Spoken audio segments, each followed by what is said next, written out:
तथागत भगवान गौतम बुद्ध, त्यांचा धम्म व संघ ह्या तीन रत्नाला अभिवादन करून परमपूज्य बोधिसत्व विश्वरत्न डॉक्टर बाबासाहेब आंबेडकर यांच्या धम्मक्रांतीला पंचांग प्रणाम. उपस्थित उपासक उपासिका, साकेत बुद्ध विहार ह्या चॅनलवरचे दर्शक यांच्या प्रति मंगल मैत्री व्यक्त करून आज आपण क्रांती आणि प्रतिक्रांती याच्यामधला शूद्र आणि प्रतिक्रांती ह्या प्रकरणाला कालपासून सुरुवात केलेली आहे. काल म्हटण्यापेक्षा म्हणजे परवापासून. कालची पौर्णिमा होती. कालच्या पौर्णिमेचं प्रवचन आपण वेगळं ऐकलं. शूद्र आणि प्रतिक्रांतीमध्ये बाबासाहेब लिहितात आणि बाबासाहेबांनी काही त्यांचे मथळे लिहिलेत आणि त्या मथळ्यानुसार म्हणून ब्राह्मण, क्षत्रिय, वैश्य यांच्या कुटुंब प्रमुखांनी काय म्हटलंय तो विषय आपण परवाला बघितला होता. आज आपण त्यांच्या कर्तव्याबद्दल म्हणूनचं काय म्हणणं आहे ते आपण बघू. आणि म्हणून कारण बाबासाहेबांनी इथे त्यांचे जे दाखले दिलेत ते त्यांच्या ग्रंथामधूनच दिलेत. म्हणून कुठल्या श्लोकामध्ये आणि कुठल्या अध्यायामध्ये काय म्हटलंय त्यानुसारच बाबासाहेब त्याचं विश्लेषण करतात आणि त्या विश्लेषणाच्या मध्ये आपल्याला काही संदेश असतो तो आपल्याला ओळखता आला पाहिजे. कारण हा थिसिस आहे, PhDचा थिसिस आहे. क्रांती आणि प्रतिक्रांती हा बाबासाहेबाचा एक शोध ग्रंथ आहे. आणि म्हणून बाबासाहेब इथं कर्तव्याविषयी काय म्हणतात ते आपण बघू. ब्राह्मण जो केवळ जन्माने ब्राह्मण आहे म्हणजे त्याने अभ्यास केलेला नाही, वेदानुसार संस्कार झाले नाहीत, त्याला आपल्या इच्छेनुसार न्यायाधीशपदी नियुक्त करू शकतो, परंतु शूद्राला कोणत्याही परिस्थितीत हे पद दिले जाऊ शकत नाही. कारण पहिल्या मागच्या ज्या बी त्यांच्या प्रथा होत्या तर न्याय निवाड्याचं काम हे ब्राह्मणाकडेच असायचं. मग तो ब्राह्मण शिकलेला असो चाहे नसो. शूद्र कितीही शिक्षित असेल किंवा ज्ञानी असेल तरी त्याच्याकडे न्याय निवाड्याचं काम दिल्या जात नव्हतं. आजही तुम्ही जर जात पंचायती बघितल्या तर त्या जात पंचायतीमध्ये ब्राह्मण हाच पंच असतो. आज आपल्या ग्रामपंचायतीचं स्वरूपही तिथूनच स्वीकारल्या गेलेलं आहे. कारण पंचायत ज्याला म्हटल्या गेलं, पंचायत म्हणजे न्याय निवाड्याचं ठिकाण. आणि भारताची सगळ्यात मोठी पंचायत काय असेल तर भारताची लोकसभा. आणि त्या लोकसभेचा म्हणजे गावापासून सुरू होणारी ग्रामपंचायत, त्या ग्रामपंचायतचा सरपंच तर पहिल्या जमान्यामध्ये म्हणून सरपंचाची भूमिका ही ब्राह्मणालाच दिली होती. मग तो अनाडी जरी असेल तरी मात्र न्याय निवाडा कोणी करायचा? ब्राह्मणांनीच करायचा. आधुनिक पद्धतीमध्येही ब्राह्मणांनी आपला तो अधिकार मात्र जाऊ दिलेला नाही. आजही अधिकार न्यायदानाच्या प्रक्रियेमध्ये वरच्या स्थानावर कायम आहे. म्हणजे म्हणून जे लिहून ठेवलं आणि तिथे तुम्हाला वरच्या स्थानाला जायलाही मदत कोणाची घेतल्या जाते तर खालच्या समूहामधूनच मदत घेतल्या जाते. आणि म्हणून आजही मनूचा जो वारस आहे तो सगळ्या क्षेत्रामध्ये उच्च स्थानाला विराजमान आहे. ज्या राज्याच्या शूद्राने तयार केलेले कायदे आहेत ते राज्य पानवठ्यावर गाय जशी बुडते त्याप्रमाणे रसा तळाला जाईल. आणि ते मनू काय म्हणतो की ज्या राज्यामध्ये शूद्रांनी कायदा बनवला, आता याच्यावरून तुमच्या नेमकं लक्षात येईल की मनुस्मृती कधी बनवल्या गेली. कारण शूद्रांनी कायदे कधी बनवलेत? सम्राट अशोकाने. सम्राट अशोक हा राजा शूद्र होता, त्याला पशुपालक म्हटलं गेलं होतं. त्याने राज्य केलं, कायदे बनवले. त्याच्यानंतर कनिष्क आले, हून आले आणि ह्या लोकांनी राज्य बनवले. आणि म्हणून याला आधार बाबासाहेब पहिल्याच प्रकरणात कधी घेतात की यांनी कायदे बनवलेले त्या कायद्याला प्रतिक्रांती करण्याकरता म्हणून स्मृती पुष्यमित्र शृंगाच्या काळामध्ये लिहिली. आणि म्हणून त्यांनी पुष्यमित्र शृंग काय म्हणतो की शूद्रांनी बनवलेल्या कायद्यामध्ये माणसांनी राहू नये. कोणाकरता संदेश होता? पुढच्या करता. आणि म्हणून बाबासाहेबांनी लिहिलेल्या घटनेला RSS वाल्यांनी आत्तापर्यंत मान्यता दिलेली नव्हती, अजूनही ते मान्यता देत नाहीत. आजही तुमच्या लोकसभेच्या पुढे तुमचं संविधान जाळलं जातं आणि ते खाजगीमध्ये म्हणतात की संविधान सगळं चांगलं आहे हो, पण ते एका शूद्राने लिहिलंय. म्हणून आजचा ब्राह्मण किंवा आजचा RSS आजही तुमच्या घटनेला, त्याला घटना नेमकी बदलायची काय? कारण तेवढंच एक कारण आहे. मी जसं मागेही सांगितलं की महात्मा गांधीचा खून करण्याला कारण दुसरं काही नव्हतं. कारण महात्मा गांधी हा खूप धर्मवेडा माणूस होता. चातुर्वर्ण्य पद्धतीचा भारतातला सगळ्यात मोठा समर्थक कोण असेल तर महात्मा गांधी. मग RSSला आणि हिंदूवाद्याला दुसरं काय पाहिजे? त्यांनाही तेच करायचं होतं ना. पण तरी महात्मा गांधीचा खून का केला? तर महात्मा गांधी ब्राह्मण नव्हता, महात्मा गांधी बनिया होता. आणि म्हणून बाबासाहेबाची घटना अंतःकरणातून त्यांना माहिती आहे की अशी आम्ही निर्माण करू शकत नाहीये. परंतु ती निर्माण कोणी केली? बाबासाहेबांनी केली. आणि बाबासाहेब शूद्र आहेत आणि म्हणूनही लिहून ठेवलेलं आहे. म्हणून कशाच्या आधारावर लिहिलं होतं की सम्राट अशोकाने कायदे बनवले होते तेव्हा ते समानतेचे होते आणि ते समानतेचे कायदे नष्ट करण्याकरता मनुला मनुसंहिता म्हणजे मनुस्मृती लिहावा लागली आणि त्या स्मृतीमध्ये तो पुढची व्यवस्था करून ठेवतो. यदा कदाचित जर शूद्र वरचढ झाले तर शूद्रांनी लिहिलेला कायदा हा ब्राह्मणाने मान्य करू नये, हे मनुस्मृतीमध्ये लिहून ठेवलं त्यांनी की त्या कायद्याला कधीही मान्यता देऊ नये.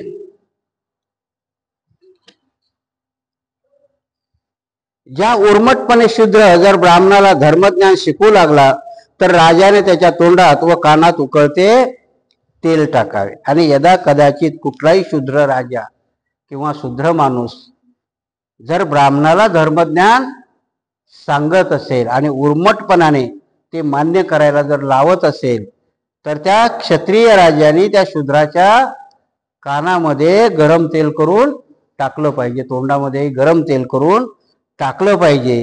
हे कर्तव्य म्हणू लिहून ठेवतो. त्याने शूद्राच्या समोर वेद पठण पण मुळीच करू नये. तेवढंच नाही तर त्या शूद्राला वेद पठण, कारण त्यावेळेस ज्ञानाचा भंडार त्यांच्या भाषेत वेदच होते. आजच्या भाषेत तुम्हाला भरपूर काही ज्ञान आहे. आज तुम्ही गुगल आहे, वेगवेगळे प्लॅटफॉर्म आहेत, तुम्हाला शिक्षणही आहे आणि तुम्ही हवं ते वाचू शकता, हवं ते आत्मसात करू शकता. त्यावेळेस एक कंजस्टेड म्हणजे लिमिटेड ज्ञान होतं, ते त्यांनी वेद किंवा पुराणामध्ये लपवून ठेवलेलं होतं. बाबासाहेब तर त्याच्यात, ते आचार्य रजनीश तर त्याच्यात ज्ञानच नाही म्हणतात, एकदम कचरा आहे. ते नाही झालं बरोबर, शूद्रांनी अगोदर नाही शिकलं, नाही तर अगोदर शिकले असते तर आचार्य रजनीश म्हणतात अजून शूद्र बिघडले असते. वेद नाही शिकले ते चांगलंच झालं, परंतु तेही ब्राह्मणांनी शूद्राच्या पुढे म्हणू पण नाहीत.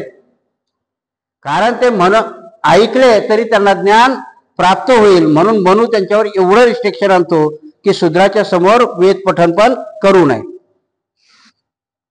वेदा अभ्यासाबद्दल शूद्राला क्रूरपणे शिक्षा करण्यात मनूच्या उत्तराधिकाऱ्याने मनूच्याही पुढे एक पाऊल टाकले आहे. उदाहरण कात्यायन म्हणतो, जर शूद्राने वेद पठण ऐकले किंवा वेदाचा उच्चार केला तर राजाने त्याच्या जिभेचे 2 तुकडे करावेत व त्याच्या कानात वितळलेले शिसे ओतावे. शूद्रांनी साधं नुसतं हा मनुस नाही म्हणत, कारण बऱ्याचशा स्मृती आहेत. नुसती मनुस्मृतीच आहे का? नाही, वेगवेगळ्या स्मृती आहे, पण त्यांनी जी मेन स्मृती मानली ती मनुस्मृतीला कायद्याचं स्वरूप दिलं. पण त्याच्यामध्ये कात्यायन नावाचा बी एक माणूस आहे की त्यांनी स्मृती लिहिलेली, त्यांनी कायदा लिहिलेला आहे आणि त्या कायद्यामध्ये तो उल्लेख करतो की जर शूद्रांनी वेद पठण केलं किंवा ऐकलं तर त्याच्या कानामध्ये ओतावं आणि त्याची जीभ कापावी. याचं ताजं उदाहरण म्हणजे 200-300 वर्षापूर्वीच संभाजी महाराजाचं देत आहे. तुम्ही सगळ्यांनी ऐकलं असेल की संभाजी महाराजाला बदफैली ठरवण्यात आलं. कारण हे इतिहास आपल्याला माहिती असावेत, कारण हे इतिहास कुठेही लिहिले नाहीत, हे संशोधित आहेत. कारण खूप मोजके लोक निर्माण झाले, मामा देशमुखासारखे किंवा प्राच्या भाषा जाणणारे तुमच्यावाले अजून एक आहेत, तेही देशमुखच आहेत, पाटील. तर अशा लोकांनी खूप मेहनत करून काही इतिहास उजागर केले. ज्ञानेश्वरी 16व्या वर्षी लिहिली म्हणून ज्ञानेश्वर माऊली झाले. ज्ञानेश्वरी कितव्या वर्षी लिहिली? 16व्या वर्षी. आणि ती फक्त संस्कृत मधून प्राकृत केलंय आणि एक शेवटचा अध्याय फक्त त्याला जोडाय पसायदान. हे पसायदानच फक्त ज्ञानेश्वराचं आहे. त्यांनी सगळ्या जगाला एका कुटुंबात व्यक्त केलंय. परंतु वयाच्या 14व्या वर्षी छत्रपती संभाजीराजे 4 ग्रंथ लिहितात आणि तेही संस्कृत मध्ये लिहितात. आता तुम्ही विचार करा की हा कायदा कोण आहे की शिवाजी महाराजाला पहिलंच त्यांनी शूद्र डिक्लेअर केलेलं आहे, पण त्या शिवाजी महाराजाचा मुलगा 4 ग्रंथ कशात लिहितो? संस्कृत मध्ये लिहितो. म्हणजे त्या राजांनी बंडखोरी केलेली आहे आणि आपल्या मुलाला संस्कृतचं ज्ञान दिलेलं आहे. इथे मनुस्मृतीने काय लिहून ठेवलं? शिवाजी महाराजांच्या खूप अगोदर लिहून ठेवलंय ना. कारण किती दूरदर्शी होता तो म्हणू की त्या शूद्राच्या राज्यामध्ये जर कायदे निर्माण केले किंवा शूद्राने केलं तर त्यांनी शिक्षाही लिहून ठेवल्या. आणि ब्राह्मण त्याच्याही पुढे जाऊ की शिक्षा देण्याचा जर ताकद तुमच्यात नसेल तर ती शिक्षाची अंमलबजावणी दुसऱ्याकडून करून घ्या. एवढं गोड बंगाल ती लोक करतात की तुमच्यात ताकद नाही पुढच्याला शिक्षा करायची. तुमच्या धर्मशास्त्रानुसार जर तुमच्यात ती ताकद नसेल तर ज्याच्यात ताकद आहे त्याच्याकडून त्याला ती शिक्षा देऊन घ्यावी. मग संभाजी महाराजाला त्यांनी पहिलं बदफैली केलं की संभाजी महाराज दारू पित होते, संभाजी महाराज श्रीलंपट होते. इतिहासामध्ये मामा देशमुखाने डिक्लेअर केलं की शिवाजी महाराजाला तरी 8 बायका होत्या, पण छत्रपती संभाजी राजाला 1 बायको होती आणि दुसरी बायको जबरदस्तीने शिवाजी महाराजांनी करून दिली होती. कारण त्या देवाचे नियम होते की युद्धामध्ये एखादा जर राजा शरण आला आणि तो आपली मुलगी द्यायला तयार असेल तर त्यांच्या बरोबर विवाह व्हायचे. तर दुसरी पत्नी आहे संभाजी महाराजाची, ती कोण आहे माहिती आहे तुम्हाला? जिजाऊ महासाहेबाची, सिंदखेड राज्याचं जे वतन होतं त्या जिजाऊ महासाहेबाच्या वंशातली जाधवाची मुलगी होती. ती दुसरी पत्नी आहे. परंतु संभाजी महाराजांनी आपल्या पहिल्या पत्नीला जो अधिकार होता तो दुसऱ्या पत्नीला कधीही दिला नाही. म्हणजे ते खरे राम होते, एक पत्नीवाले. परंतु त्या राजाला यांनी बदफैली डिक्लेअर केलं आणि मात्र त्याच्यानंतर जेव्हा संभाजी महाराजाला पकडल्या जातं आणि संभाजी महाराजाचे हालहाल करून वध केला जातो, ती शिक्षा पूर्णच्या पूर्ण मनुस्मृतीप्रमाणे. संभाजी महाराजांनी संस्कृत वाचलं म्हणून संभाजी महाराजाचे डोळे काढले. संभाजी महाराजांनी संस्कृत ऐकलं म्हणून संभाजी महाराजाच्या कानात सळई आरपार घातली. संभाजी महाराजांनी संस्कृत बोललं म्हणून संभाजी महाराजाची जीभ कापली. संभाजी महाराजाचे हात तोडले, पाय तोडले. एवढंच नाही तर संभाजी महाराजाचा हाल करून संभाजी राजाला मारण्यात आलं. बाबासाहेब लिहितात कारण ही शिक्षा मुसलमानाच्या पुराणामध्ये सांगितलेली नाही. म्हणून इथे म्हणतात की जर ब्राह्मण शिक्षा करण्याला सक्षम नसेल तो दुसऱ्याकडून शिक्षा देऊन करतो. आणि म्हणून संभाजी राजाला मनुस्मृतीनुसार शिक्षा देण्यात आलेली. आणि म्हणून इथे जे लिहिलंय की शूद्रांनी संस्कृत वाचू नये किंवा शूद्रांनी वेद वाचू नये, तो त्यांचा गुन्हा कुणी केला होता? संभाजीराजांनी केला होता, शूद्रांनी. आणि शूद्राच्या राज्याला एक तर ते राज्य उलथून टाकावं किंवा त्या राज्यात राहू नये. आणि म्हणून शिवाजी महाराजाच्या राज्याला उलथून टाकण्याचे प्रयत्न ब्राह्मणांनीच केलेले आहे. शिवाजी महाराजांना वीज देण्यात आलं असा एक प्रवाह आहे आणि ते नावही कोणावर घालतात? सोयराबाईवरती. परत अजून ते एवढे कुटील असतात की मी जसं आता सांगितलं ना की तुमच्या विरोधात उभा तुमचाच माणूस करतात. प्रवीण खेडेकरवर शाई फेकायला कोण उभा असतो? मराठाच असतो. ब्राह्मण पुढे येत नाही. तुमच्या रिपब्लिकन पक्षाला विरोध करायला किंवा तुमच्यावर टीका करायला ब्राह्मणांनी कधी टीका केलेली ऐकली का तुम्ही? कधीच नाही. उलटे ते सामील होतात. आता तुम्हाला बौद्धाची अक्का म्हणतात, माहिती का तुम्हाला बौद्धाची अक्का कोण आहे? सुषमा अंधारे बौद्धाची आत्या आहे ती. आता तिच्या घरात गौरी आणि गणपती बसवली होती.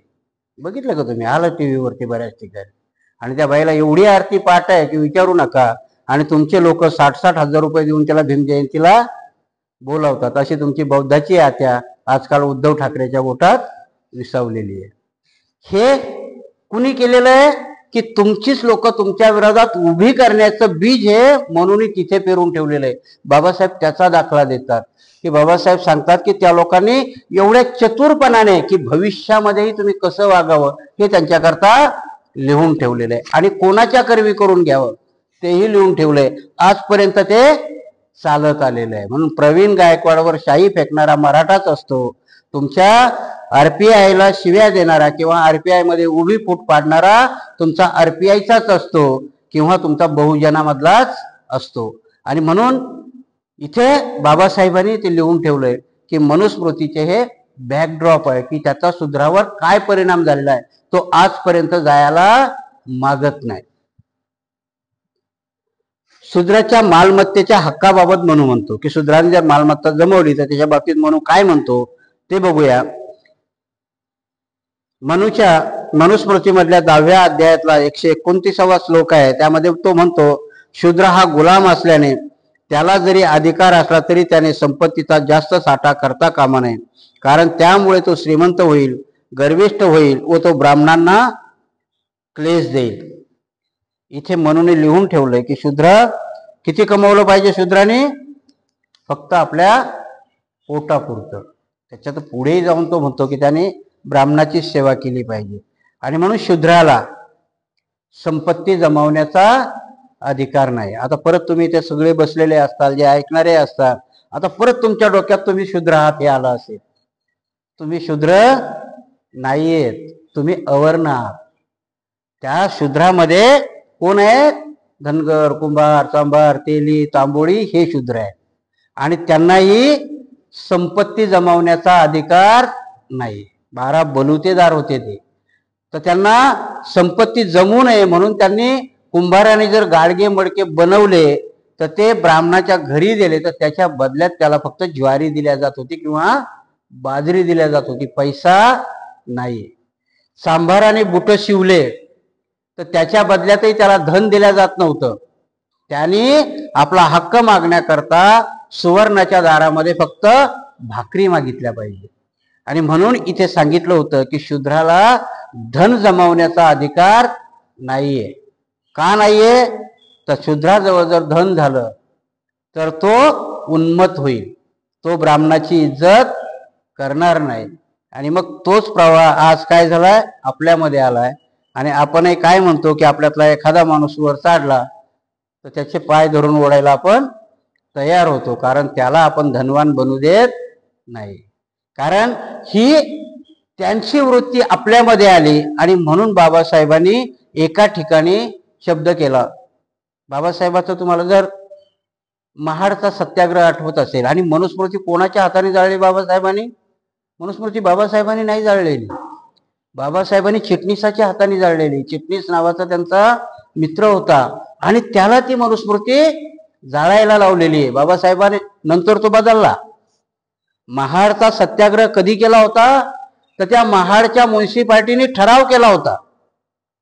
इंग्रजांनी डिक्लेअर केलं होतं की जे जे बी सार्वजनिक पानवठे आहेत ते सगळ्यांकरता खुले केले. आणि सार्वजनिकचा अर्थ काय होतो की सरकारच्या मालकीचा. ते महाडचं 14 तळ कोणाच्या मालकीचं होतं? महाडच्या नगरपालिकेचा. आणि त्यांनी तो ठराव केला होता. आणि बाबासाहेबांनी काय करायचं होतं? फक्त त्या ठरावाची अंमलबजावणी करायची होती. आणि म्हणून तो महाडचा सत्याग्रह केला होता. त्या महाडचा सत्याग्रह केल्यानंतर त्यानंतरच्या म्युन्सिपाल्टीनं तो ठराव मागे घेतला. कारण हे बरेचसे इतिहास माहिती नाहीत. त्याच महाडच्या महानगरपालिकेच्या महापौराने जवळजवळ 85 बाटल्या शेण, 85 बाटल्या गोमूत्र टाकून तो तलाव शुद्ध केला होता. म्हणजे प्राण्याच्या विष्ठेनं पाणी शुद्ध होतं, अस्पृश्याच्या स्पर्शानं ते नाश पावतं. अशी ही मनुस्मृती होती की तुमचा स्पर्शही त्या पाण्याने खराब होत होता. म्हणून मला आता माहिती नाही कोण म्हटलं होतं की अस्पृश्यामध्ये केवढी मोठी ताकद होती की त्यांच्या देवालाही तुम्ही भ्रष्ट करत होते. ताकद होती ना तुमच्या अंगामध्ये, की त्या देवावर कुत्र पाय वर करून करायचं, जे करायची ती लघुशंका करून जात होतं, त्याने देव वाटत नव्हता. परंतु तुमचा स्पर्श झाला तरी देव मात्र वाटत होता. आणि म्हणून की ती जी गुलामीची प्रथा होती त्या तिथे लिहून ठेवल्या. आणि कधी माणूस शेर कधी बनतो? एक तर शरीराने ताकद जास्त आली तर. बंडव कधी होतं माहिती आहे ना, की त्या माणसाच्या शरीराच्या ताकदीबरोबरही तुमच्या मेंदूची ताकद वाढली की तो बंडखोर बनतो. बाबासाहेबाला सयाजीराव गायकवाडाच्या मंत्रिमंडळामध्ये कुठलं पद मिळालं होतं माहिती आहे का तुम्हाला? ते सैन्याचे सेक्रेटरी होते. सयाजीराव गायकवाडाच्या दरबारी असणारं जे सैन्य होतं की नाही, त्या सैन्याचे सेक्रेटरी होते बाबासाहेब. ते पद दिलं होतं बाबासाहेबाला. आता तुम्हाला डिफेन्स सेक्रेटरी म्हणतात की नाही, तसे बाबासाहेब सयाजीराव गायकवाडाच्या त्या याच्यामध्ये डिफेन्स सेक्रेटरी होते. सांगायचा अर्थ काय होतं की मेंदू बरोबर बाबासाहेब बी तेवढे सुदृढ होते. कारण बाबासाहेबाच्या घराण्याला कोणाची परंपरा आहे? सैन्याची परंपरा आहे. त्यांच्या आईकडच्याही घराण्याला आणि वडिलाच्याही घराण्याकडे सैन्याची परंपरा आहे. आणि म्हणून बाबासाहेबाला सयाजीराव गायकवाडाच्या मंत्रिमंडळामध्ये डिफेन्स सेक्रेटरी आहेत. बाबासाहेब सांगतात की शूद्राजवळ जर ताकद आली तर तो बंड करायला कमी करणार नाही. आणि म्हणून शूद्राजवळ पैशाची ताकद येऊ नये आणि बुद्धीची ताकद येऊ नये. बुद्धीची ताकद येऊ नये म्हणून शिक्षण नाही, आणि पैशाची ताकद येऊ नये म्हणून व्यवसाय नाही. दोन्ही गोष्टी. आणि म्हणून बाबासाहेब सांगतात की म्हणून एवढे काही कायदे स्ट्रिक्ट केले होते शूद्राकरता की शूद्राला कुठेही पैसा जमावता येऊच नये. आधुनिक काळाच्या म्हणून तुमचा पैसा कसा काढून घेतला माहिती का? अजून सुधरत नाही. त्या मनूच्या प्रतिनिधींनी नोटबंदी करून तुमचा पैसा काढून घेतला. तुमच्या लक्षात नाही आल्या. बाया बापड्यांनी बिचाऱ्यांनी नवऱ्याच्या खिशातले चोरून चोरून ठेवलेले पैसे पण नाविलाजाने नवऱ्याकडे द्यावा लागले ना नोटाबंदीमध्ये. हा मनू अजूनही तुमच्या पाठीमागे लागलेला आहे. आजही तुम्ही जे बी धन लपवतात अजूनही धाकधुकी असते की कधी बँका प्रायव्हेट होतील. कारण आता सगळंच विकायला लागलेलं आहे. जोपर्यंत शासकीय व्यवहार चालत होते तेव्हा एक शुअरिटी येत होती आपल्याला की नाही बाबा सरकारी बँकेत आहेत, पैसा कुठे जाणार नाही. आता तीही खात्री देता येत नाहीये. तुमचे मनू महाराज त्या बँकाही विकून टाकतील, काही भरोसा वाटत नाही. आणि म्हणून शूद्राच्या धनावरती तुमचं धन कसं लुटलं जातंय तुमच्या लक्षात येत नाही. भारतातल्या 11च लोक भारतातले पळून गेलेत. जेवढं शेतकऱ्यावर कर्ज आहे ना त्याच्या 5 पट रक्कम घेऊन ते भारतातून पळून गेलेत मल्ल्या बिल्ल्या. आणि सरकारने ते पळून गेलेल्याला सोडून दिलं आणि भारतात असलेल्यांचं कर्ज माफ केलं. म्हणजे कोणाची संपत्ती लुटलेली आहे ती?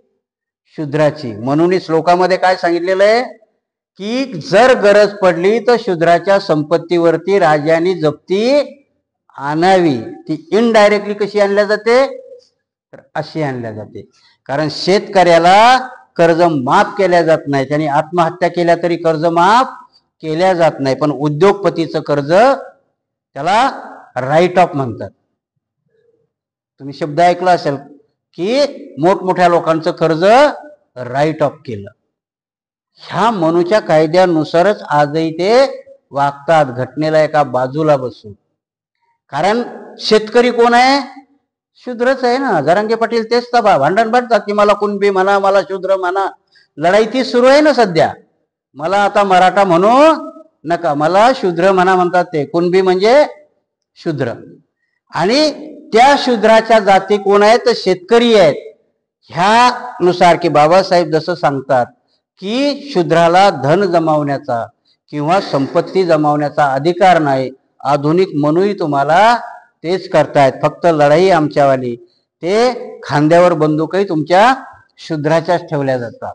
आणि म्हणून बाबासाहेबांनी प्रॉब्लेम ऑफ रुपी जो लिहिला होता तो याच्याच करता लिहिला होता की प्रॉब्लेम ऑफ रुपी काय. इंग्रजांनी तेच केलं होतं.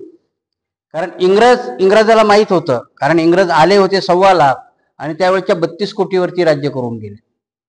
1.25 लाख लोक आले आणि 32 कोटीवरती राज्य करत होते. कसं करत होते तर त्यांनी तेच ठरलं होतं की यांच्यामध्ये ही चातुर्वर्ण्याची पद्धत आहे, हिला आम्ही धक्का जर लावला तर मग आम्ही इथं राज्य करू शकणार नाही. पण जेव्हा जेव्हा त्यांनी धक्का लावण्याचा प्रयत्न केला तेव्हा तेव्हा स्वातंत्र्याची चळवळ जागी झाली.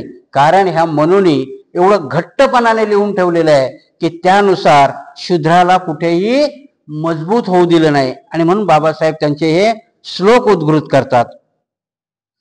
ब्राह्मण जर विपन्न अवस्थेत असेल तर त्याने शूद्राची संपत्ती कोणतीही पर्वा न करता जप्त करावे. इथे ब्राह्मण विपन्न अवस्थेत गेला, ब्राह्मण मजबूत जरी झाला. 2 घराणे आहेत आपल्या इथे बघा, मुकेश अंबानी आणि अदानी. मुकेश अंबानीचा भाऊ आहे एक, त्याचं पूर्ण दिवाळं निघालं, पण तरी सरकार त्याचं दिवाळं निघू देत नव्हतं. राफेल नावाचं प्रकरण तुम्ही पेपरला वाचलं असेल की नाही.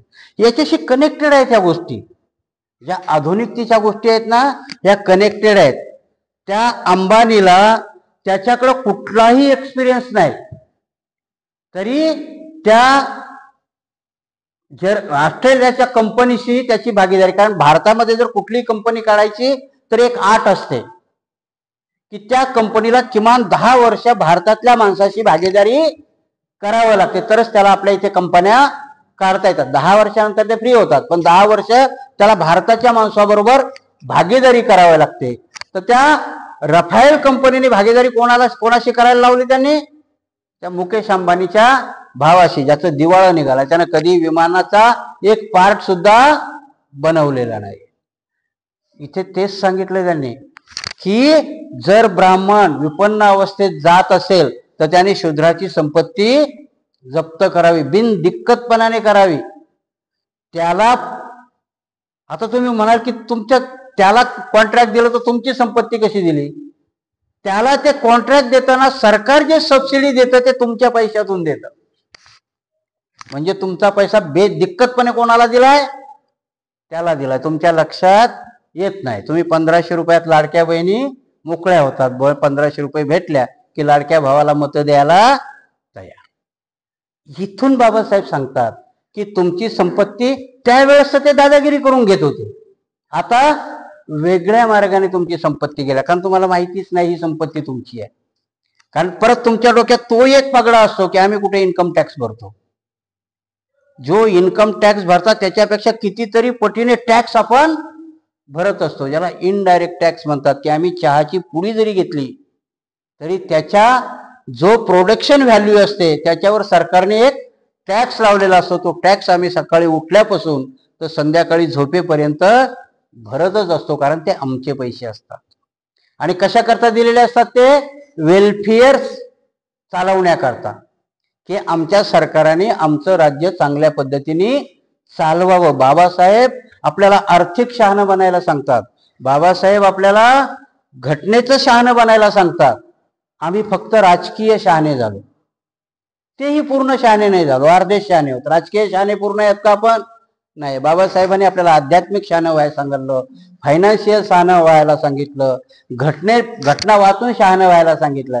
कारण हे जण आता त्यातलं होतं काय की आमचे भिक्षू तुम्हाला फक्त खाली बुद्धं शरणं मी गच्छामी सांगणार, म्हणणार आम्ही आमचं काम एवढं आहे. भगवान बुद्धांनी ते नाही सांगितलं. बहुजन हिताय बहुजन सुखाय. बहुजनाच्या हिता सुखाकरता जे जे सांगता येईल बुद्धांनी ते सांगायला सांगितलं. आमच्या भिक्षूंनी वेगळे अर्थ काढले. मला हप्त्यातून एखादा तरी फोन येतो की भंतीजी तुम्ही अध्यात्म कमी राजकारण जास्त सांगता. मी म्हटलं ते बहुजनाच्या हिताची जी जी गोष्ट आहे ती समजावून सांगितली पाहिजे. कारण त्यांनी काय केलं होतं की जे जे आपणाशी ठावे ते ते संस्कृतात लपवावे, अज्ञानी करून सोडावे सकळ जन. ही कोणाचं वाक्य होतं? ब्राह्मणाचं, मनूचं. त्याच्यावर तुकाराम महाराजांनी अभंग लिहिला, जे जे आपणाशी ठावे ते ते सर्वाशी सांगावे, शहाणे करून सोडावे सकळ जन. तुकाराम महाराजांनी ते तुकाराम महाराजाचंही वाक्य नाही, ते बुद्धाने खूप पूर्वी सांगितलं. चरत भिक्कवे चारिकं बहुजन हिताय बहुजन सुखाय. ह्या मालिका चालत आलेल्या आहेत आणि त्याचेच वारस आपण आहोत. हे आपण सांगितलं पाहिजे. बाबासाहेबांनी तेच सांगितलं की तुम्हाला शहाणं बनलं पाहिजे. शिकल्या सवरलेल्या लोकांनी अनाडी माणसाला शहाणं बनवलं पाहिजे. ज्या ज्या पद्धतीचे तो, कारण बाबासाहेब बनणं आता शक्य आहे का? बाबासाहेबाच्या कुठल्याही गोष्टीची आपण बराबरी नाही करू शकत. पण बाबासाहेबाचं एक एक प्रकरण घेऊन त्याच्यावर जरी आपण मार्गक्रमण करायला चाललो तरी आपण भरपूर काही कमवू शकतो. आणि म्हणून बाबासाहेबांनी जसं क्रांती आणि प्रतिक्रांतीमध्ये लिहिलंय. का लिहितात बाबासाहेब? म्हणून निर्विवादपणे सांगितलं म्हणून की ब्राह्मण जर विपन्न अवस्थेत जात असेल तर त्यांनी शूद्राच्या संपत्तीवरती हल्ला करावा. बाबासाहेबांनी ओळख कशा करता लिहिली? शूद्राला शहाणं करण्याकरता. बाबा त्यांनी लिहून ठेवलंय, तू जप. कारण तू ते डोक्यात नको आणू की हे दैवी आहे. हे दैवी नाहीये. तो जर तुझ्या संपत्तीवर घालायला येत असेल तर संघटित रीतीने त्याचा प्रतिकार कर. याच्याकरता बाबासाहेबांनी ते लिहिलेलं आहे. तुम्हालाही वाचता येईल ना. आता मनुस्मृती वाचायला काय, पण त्याच्या पाठीमागचा उद्देश, ती मधली ओळ आम्हाला समजली पाहिजे की का लिहिलं बाबासाहेबांनी. तर बाबासाहेब हा श्लोक त्याच्याच करता लिहितात की आम्ही शहाणं झालं पाहिजे. आम्ही नोटबंदीच्या वेळेस एकाही माणसाने विरोध केला नाही. सगळे त्याचं गुणगान गात होते. खुशाल लाईनीत उभे राहून गुणगान. त्यावेळेस एक तरी मोर्चा निघाला का? एकही मोर्चा निघाला नाही. एकही निषेधाची सभा नाही. आता सगळेच बोंबालतात. तो बोलला होता म्हणे दहशतवाद कमी होईल, तो बोलला होता ब्लॅक मनी कमी होईल, तो बोलला होता मला भर चौकात बोलवा, फाशी द्या. काहीच नाही झालं. तुमच्याच्याने काही नाही होत. कारण हा पगडा कुठे आहे? ते त्यानुसार वागतायत. बाबासाहेबांनी दिलेले इशारे शूद्र मानायला तयार नाहीत. आपण शूद्र नाहीत, आपण अवर्ण आहोत. आपण बाबासाहेबाचं ऐकतो परंतु अर्धच ऐकतो, पूर्ण ऐकत नाही. काही आणि मग कधी कधी फोन, आता परवालाच मला फोन आला. मी जे परवाचं भाषण केलं नाही की आपण अनावधानाने का होईना मनुवाद्याला मदत करतो. एका पट्ट्याने मला फोन केला, भंतेजी तुम्ही खरोखर खूप छान बोलला. मला याला कळलं का ना? हे म्हणे आपले मूर्ख लोक आहेत म्हणे, ते बाळासाहेबाला मतं देतात आणि मनुवाद्याला मदत करतात म्हणे. वारे पट्ट्या. म्हणजे कुठला अर्थ कुठे काढणार? मी त्याला समजावून सांगितलं, म्हटलं बाळासाहेबाला मत दिल्याने जर बीजेपीला मदत होत असेल तर काय अपेक्षा आहे तुझी? डायरेक्ट काँग्रेसला मतदान करावं. आणि म्हटलं तुला कोणी सांगितलं की काँग्रेसवाले मनुवादी नाहीत म्हणून? मी मनुवाद्याला मदत होईल असं करू नका म्हटलंय. आणि तुझ्या माहिती करता सांगतो की त्या बीजेपी वाल्यापेक्षा काँग्रेसवाले जास्त मनुवादी आहे. मग त्याला काही पुढे बोलता येईल? म्हणजे आपले विश्लेषणही असे होतात की आपल्या गोष्टी आपण काय सांगतो त्या आपल्याला अर्ध्याच समजतात. म्हणून बाबासाहेबांनी इथे मनुस्मृतीचे श्लोक घेतले आणि त्याची चिरफाड केली की त्यांनी म्हणून जे त्यांना अधिकार दिले ते अधिकार आजही वापरतात.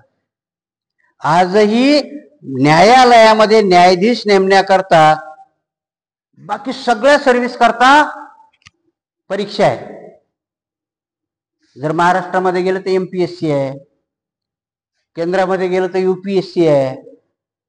पोलिसाची करायची त्यांनाही शारीरिक आणि रिटर्न टेस्ट आहेत. मिलिटरीमध्ये जायचं तुम्हाला तर तिथेही परीक्षा आहे, शारीरिक हे आहे. परंतु न्यायाधीश बनायला फक्त खाली LLB होणं आणि कॉलेजियमने त्याची निवड करणं, तिथे त्यांनी राखून ठेवलेलं आहे. आणि म्हणून सुप्रीम कोर्टामध्ये हे 127 घराणे, जसे महाराष्ट्राच्या राजकारणात 127 घराणे तसे सुप्रीम कोर्टामध्ये 127 घराणे त्यांचेच जज होतात आणि त्यांचेच मुख्य जज होतात. एक अर्धा आपलं जातं भूषण गवई सारखं. ते नजर चुकीने, म्हणजे नियमाला अपवाद असतो त्याप्रमाणे ह्या पद्धती आहेत. आणि म्हणून बाबासाहेबांनी इथं लिहून ठेवलेल्या की ज्या घेतल्यात त्या आम्हाला समजल्या पाहिजे. मनुस्मृतीचे प्रत्येक ठराविक श्लोक बाबासाहेबांनी निश्चित समजण्याकरता ठराविकच घेतले. बाकी जर तुम्ही मनुस्मृती वाचली तर एवढं भयंकर प्रकरण आहे ते की आपल्याला वाटेल की आपले पूर्वज कसे राहिले असतील. जर खरोखर एवढे अन्याय अत्याचार झाले असतील तर आपल्या पूर्वजाला आपण खरोखर धन्य मानलं पाहिजे. कारण आता जर आपल्यावर तेवढे अन्याय झाले तर आपण नाही सहन करणार आता. कारण आता तुम्हाला बाबासाहेबांनी शहाणं करून सोडलेलं आहे. शूद्राने फक्त एकच व्यवसाय केला पाहिजे, हा एक मनूचा अवाजवी कायदा आहे. मनू म्हणतो ब्राह्मण, क्षत्रिय, वैश्य या 3 वर्णातील लोकांची सेवा करणे एवढाच एकमेव व्यवसाय परमेश्वराने शूद्रास सांगितलेला आहे. शूद्र परत त्याच्या पुढे जाऊन काय सांगतो? शूद्राच्या याला तर तो व्यवसाय म्हणतच नाही, सेवा म्हणतो. शूद्राने कोणाची सेवा केली पाहिजे? पहिली ब्राह्मणाची, आणि त्याच्यानंतर क्षत्रिय आणि वैश्याची. दुसरा व्यवसाय करायला मनू तुम्हाला परवानगी देत नाही. आत्ताच्याही कायद्यामध्ये बाबासाहेबांनी लाख घटना आलेली, बाबासाहेबांनी रिझर्वेशन आणलं, परंतु मनूचे बंदे आजही तुम्हाला त्या वरच्या पोस्टला जाऊ द्यायला तयार नाही. तुम्ही जर बॅकलॉग बघितला ना, तर क्लास 1, क्लास 2, क्लास 3 मध्ये बॅकलॉग आहे. क्लास 4 मध्ये जास्त बॅकलॉग तुम्हाला सापडणार नाही, कारण ते ओरिजिनल सेवेचं काम कोणाचं आहे? तुमचंच आहे. म्युन्सिपाल्टीच्या रोडचा झाडू मारणाराचा एकदा सर्वे करून बघा, कोण सापडतील तुम्हाला? आपलेच लोक. कॉलेजचा सर्वे करा, एक अर्धा प्राध्यापक सापडेल, एक अर्धा लेक्चरर सापडेल, आणि कुलगुरू तर औषधालाही सापडणार नाही, चुकूनही सापडणार नाही. कारण ही व्यवस्था त्यांनी करून ठेवलेली आहे. तुम्हाला दुसरा व्यवसाय करूच द्यायचा नाही. मी इथेच एक उदाहरण सांगितलं होतं तुम्हाला. मी ज्या कॉलेजमध्ये होतो, अकाउंट्स ऑफिसर होतो, तर टेंडर उघडायचे तर अकाउंट्स ऑफिसर, रजिस्ट्रार आणि प्रिन्सिपलचा PA असे 3 जण ते आम्ही टेंडर उघडायचो. तर एक मेकॅनिकल डिपार्टमेंट आहे. तुम्ही मेकॅनिकल इंजिनिअरिंग जर करत असाल तर मेकॅनिकलच्या पोरांना कंपनीमध्येही ट्रेनिंग असतं तिथे, आणि मग त्यांना शूज लागतात. तिथे जो काम करतो आमचा इन्स्ट्रक्टर बिस्ट्रक्टर आहे की नाही, तर ते मोठे शूज लागतात. तर ते कॉलेज द्यायचं, तर त्याचं टेंडर निघायचं. जवळजवळ 250-300 लोकांना शूज द्यायचं, तर टेंडर निघायचं. तर ते टेंडर निघताना स्वाभाविक आहे की तिथं टेंडर भरणारे चर्मकार लोकच असायचे ना, कारण बुटाचा धंदा शक्यतोवर चर्मकारायचा असायचा. बाटा बिटा आहेत, पण ते 100-150 बुटा करता आपलं टेंडर काही टाकत नाही. त्यांना 5,000, 10,000, 1,00,000 असेल तर तिथे टाटा बाटा टाकतो. तो 100-150 बुटा करता कशाला टाकेल? त्याच्यामध्ये मी ऑब्झर्व केलं होतं की जे बुटाची टेंडर यायची, त्यातलं एक टेंडर आलं होतं, आणि ते आमच्या कॉलेजच्या बाजूला, तुम्ही जर गेला तर माटुंगाला 5 गार्डनच्या बाजूला व्हिजिट या नावाचं एक मोठं कॉलेज आहे, आणि त्याच्या बाजूला सायन्स स्टेशन आहे. त्या सायन्स स्टेशनच्या बाजूला एक शूजचं दुकान आहे, आणि त्याचं टेंडर आलं होतं. आणि फिजिकल व्हेरिफिकेशन करायला पाठवायला, आता मला कुतूहल काय होतं, हे चर्मकार आलेत म्हणून जाऊन बघावं की यांचं खरोखर शूज बनवण्याचं दुकान आहे का आपला घरीच शिवतोय. आणि म्हणून मी गेलो तर सायन्स स्टेशनच्या बाजूला चांगलं मोठं दुकान होतं, त्याचं शोकेस शोरूम सारखं. परत मग मला शंका आली की बहुतेक हा चर्मकार नसावा. पण जेव्हा मी तिथं गेलो तेव्हा तो UPचा चर्मकारच होता. आणि मग मी त्याला कुतूहलाने विचारलं की हे दुकान कसं काय थाटलं, हे केलं, काय करतो तू?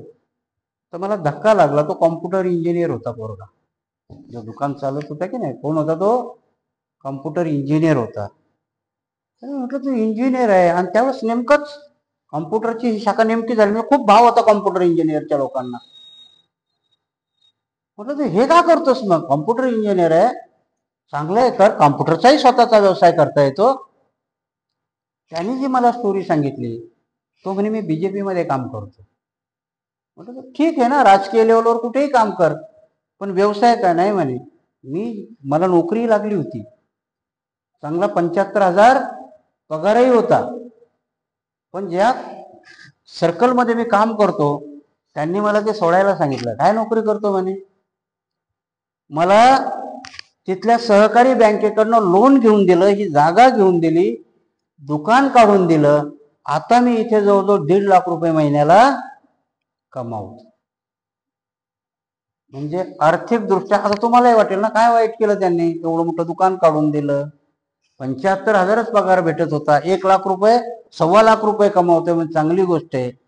आत्ताच्या मनूचे प्रतिनिधी म्हणतो 2 पैसे तुझ्या खिशात गेले तरी चालेल, पण तू व्यवसाय मात्र तोच केला पाहिजे.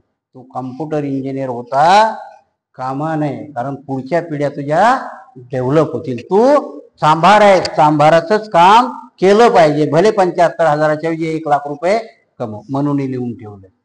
शूद्रांनी एका व्यवसायाशिवाय दुसरा व्यवसाय करू नये. आजही तुम्हाला कुठल्याही पद्धतीने ते तिथे आणून ठेवतात आणि लॉजिक काय देतात की जास्त पैसा मिळतो. ह्या गोष्टी आहेत आणि म्हणून एवढं मजबूतपणाने लिहून ठेवलंय की बाबासाहेब सांगतात की म्हणून सांगितलंय की त्यांनी एकच व्यवसाय केला पाहिजे, एकच सेवा केली पाहिजे. नवीन नवीन तुम्हाला सांगतो की जेव्हा ओबीसी वाल्याला रिझर्वेशन भेटलं ना मंडल आयोगाने, त्यांना कळलंच नाही रिझर्वेशन म्हणजे काय असतं. राजकीय आरक्षण भेटलं, ती लोक हुशार होती. आमदाराचा ड्रायव्हर असणारा ओबीसीचा धनगर नगरसेवक म्हणून उभा केला त्यांनी. पहिले 5 वर्ष तो नगरसेवकही असायचा आणि आमदार साहेबाचा ड्रायव्हरही असायचा. आमदार साहेब सांगायचे इथं सही कर. आजही महिलांना रिझर्वेशन भेटलंय. गावची बाई सरपंच होते पण कधीच मिटिंगला जात नाही. हे म्हणून करून ठेवलेलं आहे. तुम्ही कितीही त्याच्यामध्ये फाटा फोडा, त्याच्यावरती ते दुक्कडी करतात. म्हणून आजही महिलेला सरपंच पदाचं त्याच्या सोडत काढल्या जाते आता की रोटेशनने महिला सरपंच झाली पाहिजे. त्यातही आपली झाली पाहिजे. आपल्यावर तर अत्याचार करतात पण त्यांची झाली तरी तिचा नवरा मात्र त्या ग्रामपंचायतच्या ऑफिसमध्ये तिला जाऊ देत नाही. ती बाई फक्त सरपंचीन होते, काम नवराच करून असतो. शूद्रामध्ये गणती महिलाची आहे म्हणून तिने फक्त खाली घरातलंच काम केलं पाहिजे. म्हणून आज कितीही नोकरी करणाऱ्या बाया असतील पण घरी आल्यावर स्टोव्ह तिनेच पेटवला पाहिजे, गॅस तिनेच केला पाहिजे, स्वीकारलं पाहिजे ते. आणि म्हणून एवढं डोक्यात घातलेलं आहे की बाबासाहेब सांगतात की त्याला तोडायला खूप वेळ जाईल. अजूनही स्त्रिया, मी तुम्हाला बंड करायला नाही सांगेन की घरी आल्या आल्याच हातात काठी घ्या आणि नवऱ्याला सांगा चपात्या लाट, नाही, दोघांनीही करावं. भाजी कापायची तर मदत करावी की नाही त्यांनी, कमीत कमी. दोघंही थकून येतात. जर नोकऱ्या करत असतील तर दोघंही थकून येतात. आणि असं समजू नका की घरी राहणारी बाई काम नाही करत, उलटी ती जास्त करते. ती नोकरी करणारीपेक्षा जी घरी असते ती जास्त काम करते पण बिचारी बसतच नाही, सगळं काम करत असते. आणि आपण तिला काय म्हणतो, काय करतेस, घरीच तर असतेस. कारण ही मनुची वृत्ती आपल्यात त्यांच्यातच नाही, ती आपल्यातही आपण सोडली पाहिजे. आणि म्हणून बाबासाहेबांनी इथे सांगितलं की सेवा करणं हाच फक्त शूद्राचा काम करण्याचा क्रायटेरिया ठरवला. आणि म्हणून बाबासाहेबांनी सांगितलं की ब्राह्मण हा, त्यातही सांगतो की ब्राह्मण पहिली सेवा तर कोणाची केली पाहिजे, ब्राह्मणाची केली पाहिजे, कारण त्याच्याशिवाय तो स्वर्गातच जाणार. बाकी क्षत्रियाची याची जर केली स्वर्गात नाही जाणार.